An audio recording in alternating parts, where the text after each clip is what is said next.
Thank you for joining me on today's program. This is Ray Martinez. We're going to have a lengthy discussion about what the Holy Spirit produces and the kinds of fruit in our lives it generates. And our reading is going to be from Galatians 5:22. Now, we're not going to cover it all today, so we'll be going in different segments. Next week will be a different segment about what the Holy Spirit produces. But we're going to take it all from Galatians because that fruit that it talks about is really a big blessing when you think about it. So while we study this matter, the Holy Spirit develops these characteristics such as love, joy, patience, kindness, goodness, gentleness, and self-control. We're going to break it all down. These things take time to develop, but they come as we need it. We are in the developing stage, I guess you might say. Big companies have what they call R&D departments. It stands for research and development. They need these departments to perfect the product or improve on it. We are in research. The Holy Spirit is developing us. According to the Bible, the fruit of the Spirit is listed in Galatians 5:22 through 23. Let's read this together.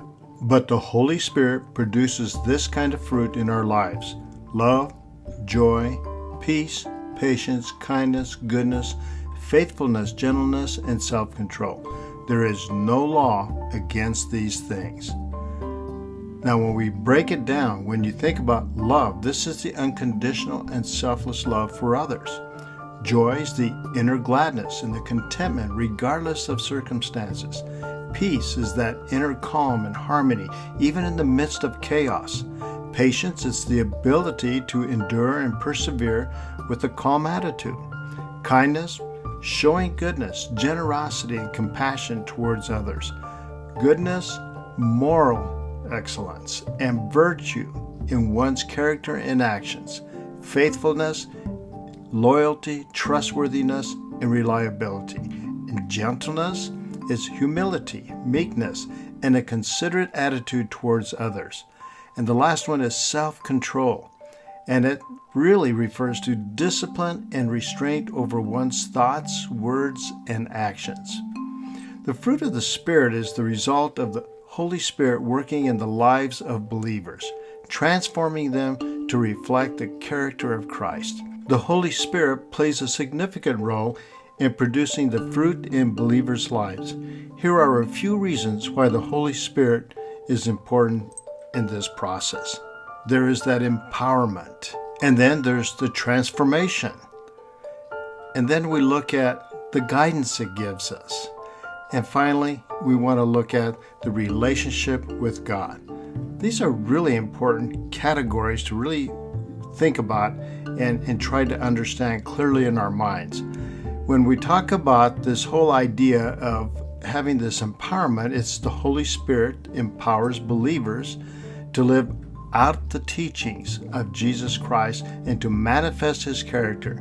The fruits of the Spirit are not something that can be achieved through human efforts alone, but through the supernatural work of the Holy Spirit within individuals. The biblical references to these scriptures of empowerment are Acts 1:8, Romans 8:11, 2 Timothy 1:7, and Ephesians 3:16, along with Zechariah 4:6, 1 Corinthians 2:4, and Galatians 5:16. These scriptures highlight the empowering work of the Holy Spirit in believers, their lives giving them strength, boldness, this guidance, and the ability to live according to God's will. When we talk about transformation, the Holy Spirit brings about a transformation in the hearts and minds of the believers. As they surrender and submit to the guidance of the Holy Spirit, they are gradually changed from the inside out, leading to the development of the fruit that Christ has provided us. Here are some biblical references that highlights transformation. 2 Corinthians 3:18, Romans 12:2, Titus 3:5, Ephesians 4:22 through 24, and 1 Peter 1:22. These scriptures emphasize that the Holy Spirit plays a crucial role in transforming believers into the image of Christ, renewing their minds, producing the fruits of the Spirit and enabling them to live a life that is pleasing to God. Take the time to read each one of those. You'll see exactly what I'm talking about. And then there's the guidance. The Holy Spirit guides believers in their daily lives, helping them to make choices that align with God's will. By relying on the Holy Spirit's guidance, believers are more likely to exhibit the fruit of the Spirit in their interactions with others. Here are some biblical scriptures that highlight how the Holy Spirit gives us guidance. John 16:13, Romans 8:14, Psalms 143:10, Isaiah 30 verse 21, Galatians 5:18, Proverbs 3:5 and 6, Acts 8:29. Let me read that one. It says, the Spirit told Philip, go to that chariot and stay near it. Now, you know the rest of the story. Philip led another bondservant to the Lord. He met with the guy and baptized him. Read the story. It's a great story. I think you'll enjoy it. The Holy Spirit helps us discern truth. It teaches us God's will and provides clarity and direction in our lives. By following the guidance of the Holy Spirit, believers can walk in alignment with God's purposes and experience His leading in all the areas of life. Now, let's talk about the relationship with God. The Holy Spirit deepens believers' relationship with God. Through the indwelling of the Holy Spirit, believers experience a closer communion with God. Isn't that what we want? Which strengthens their desires to live according to His principles and reflect His character. Let's take a look at some verses that relate to this. Take a look at Romans 8:26 through 27. And then take a look at Galatians 4:6, Ephesians 1:13 through 14, John 14:26, 1 Corinthians 2 verses 10 through 12. Through the Holy Spirit, believers can have a personal and intimate connection with God, growing in their knowledge, understanding, and experience of His presence and love. Now here's a good one. The testimony to others. The Holy Spirit, can it guide us for the testimony of others? Of course it can.